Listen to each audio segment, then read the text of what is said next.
Retransmission. Segment 6. Acquisition de contemporanéité. 109 jours se sont écoulés depuis la grande catastrophe. Le messager parle. Éveillez-vous. Pas d'un sommeil sans rêve ou sans lumière, d'une réalité qui ne sera bientôt plus. Éveillez-vous.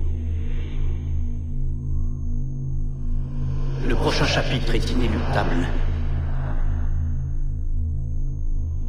Et pourtant, les plus grands bouleversements ne trouvent-ils pas leur origine dans les confins de l'impossible?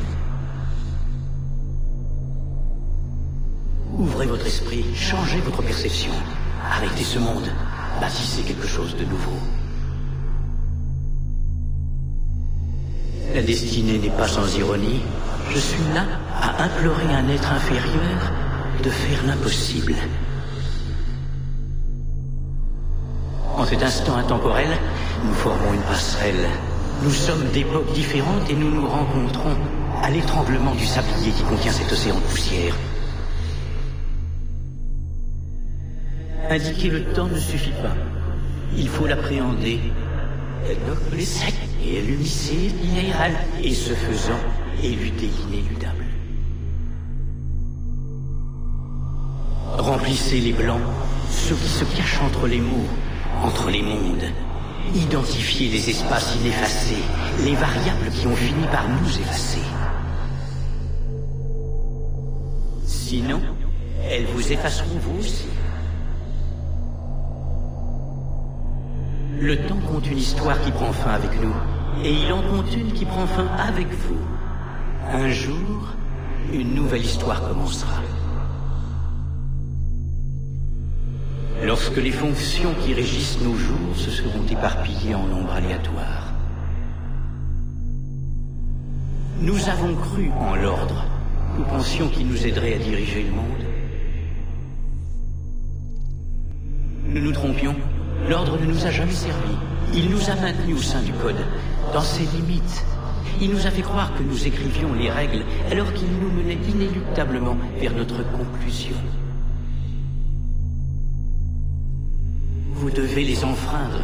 Vous, plus que tout autre, connaissez la valeur de la désobéissance. Prenez un virage inattendu, éloignez-vous du chemin tracé devant vous. L'animus fut la première tentative inconsciente de l'humanité pour cerner l'invisible, pour comprendre les mémoires génétiques, un œil sur l'histoire. Mais l'animus présente un défaut crucial. Comme nous, il suit les règles de ceux qui constituent l'ordre. Il permet de voir, mais pas de modifier. Votre animus est différent, à l'image de l'esprit qui l'a conçu. Il peut échapper au code. Il permet cette rupture, cette décision qui va mettre en échec l'ordre des choses. Éveillez-vous. Soyez le chaos qui s'en vient. Les dieux sont comme vous et moi. Rappelez-vous. Rien n'est réel.